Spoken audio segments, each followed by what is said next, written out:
Work Explained. If you are here for the first time, consider subscribing to this channel. You can watch other videos that we have made on different topics and also leave a comment. Remember to hit the bell so that whenever we upload a new video, you are notified.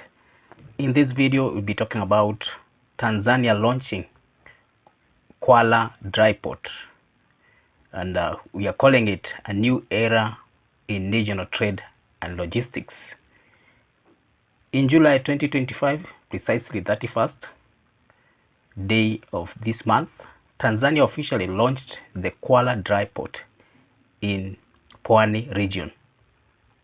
This is an infrastructure milestone that is set to transform the country's logistics and trade ecosystem. The launch was presided over by President Samia Suluhu Hassan, who also flagged off the standard gauge railway cargo operations on the same day, marking the convergence of two crucial components of Tanzania's modern transport vision. The inauguration followed the signing of operation agreements between 7 strategic entities: the Tanzania Shipping Agencies Corporation (TASC), the Tanzania Port Authority (TPA), Tanzania Railway Corporation (TRC), Tanzania Revenue Authority (TRA), and Tanzania Shipping Agents Associations (TASA), and Tanzania East African Gateway Limited, Terminal Limited (TAGL), and UAE-based logistics giant DP World. Speaking during the launching of the facility on July 31st, the President Samia Suluhu Hassan directed the Ministry of Transport and other respective government institutions to ensure port operations at the dry port start immediately. Located 90 kilometers from Dar es Salaam Harbour and 15 kilometers from the Dar es Salaam Morogoro Highway, Kwala dry port covers a total area of 502 hectares, which is almost 5 times the size of Dar es Salaam port. The Kwala dry port, also known as the Inland Container Depot (ICD), is directly linked to the newly operational SGR cargo line that currently runs between Dar es Salaam and Dodoma through Morogoro. The facility has the capacity to handle up to 820 containers per day, translating to roughly 300,000 containers annually. This is a game changer for port congestion. One of the primary focus of Kwala dry port is to relieve congestion at the Dar es Salaam port, which has struggled with delays due to growing cargo volumes. With nearly 30% of the Dar port traffic expected to shift to Kwala, the move is anticipated to significantly reduce ship turnaround times, improve cargo clearance efficiency, and lower demurrage costs for importers and exporters. Cargo will now be offloaded at the main port and quickly move to inland by rail to Kwala for customs clearance, storage, and onward transportation. This process not only eases the burden on seaport, but also shortens the clearance cycle, a critical concern for business relying on timely imports and exports. With the integration of the rail and maritime services, cargo delivery time from Dar es Salaam port to Kampala, Uganda, and other ports is expected to reduce between 15 and 16 days to just 6 days.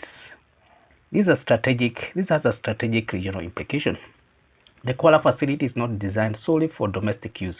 It is envisioned as a regional logistic hub, serving the land-linked countries including Rwanda, Burundi, the DRC, Uganda, Zambia, Malawi, and others. These countries have historically relied on Northern Corridor, especially those in Eastern Africa, through Kenya, Mombasa port. With Kwala now operational, Tanzania's Central Corridor becomes a viable alternative, especially when combined with SGR growing freight capacity. Even before the launch, countries like Rwanda, the DRC, Zambia, and Zimbabwe have already reserved space at the Kwala terminal, signaling strong regional interest in leveraging the new infrastructure for trade and facilitation. DRC has been allocated 45 acres of the land at Kwala dry port and an additional 15 hectares at Katosho port in Kigoma.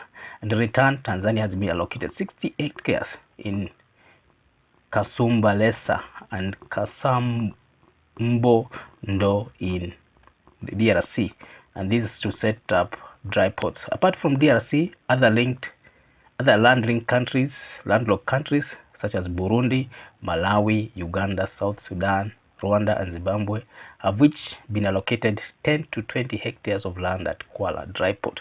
It's interesting to see that South Sudan is also part of this, and given it's very far from, it has relied on Northern Corridor through Kenya. The integration with SGR and modern logistics, this launch of Kwala dry port was simultaneously done with launching of cargo operation on the SGR, and this further strengthens the strategic role of Kwala.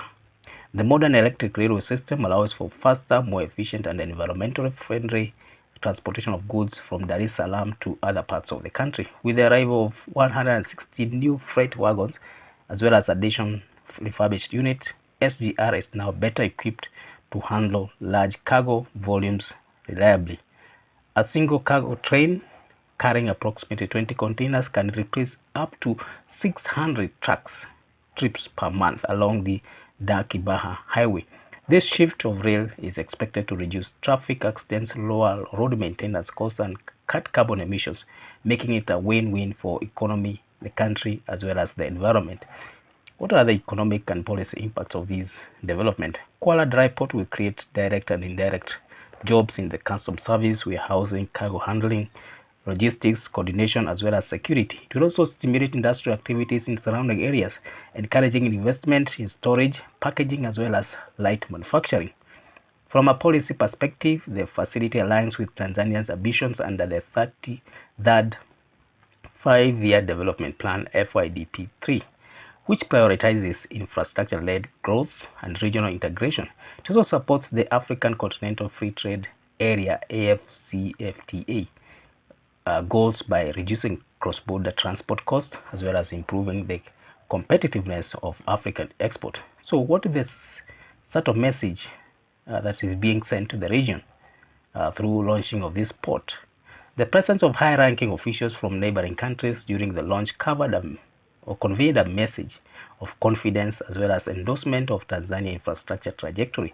It certainly signaled a shift in regional dynamics that Tanzania is not just a transit country but a serious player in shaping East African trade corridors. Kwala Dry Port and SGR network are positioning the country, Tanzania, as a preferred trade route, a development that would eventually divert regional cargo traffic from Kenya Mombasa port unless Kenya accelerates its own SGR and inland logistic projects.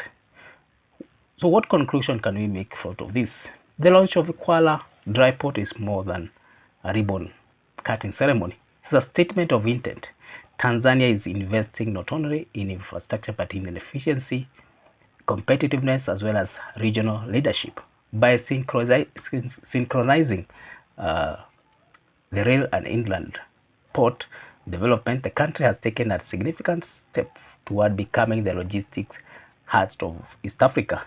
If this is fully optimized and expanded, Kwala will not just decongest Dar es Salaam port. It will reshape the flow of goods in the region and redefine Tanzania's role in African trade future. So thank you for reaching this far. Let's hear your thoughts about this development and also the competitiveness that will be created out of this launch, launch of the dry port, and also launch of cargo trains. Like the video, watch other videos that you have done on this topic and other topics in our channel. Also hit the notification bell so that whenever you upload a new video, you're notified. For those who have not subscribed, we kindly ask you to do so. Thank you.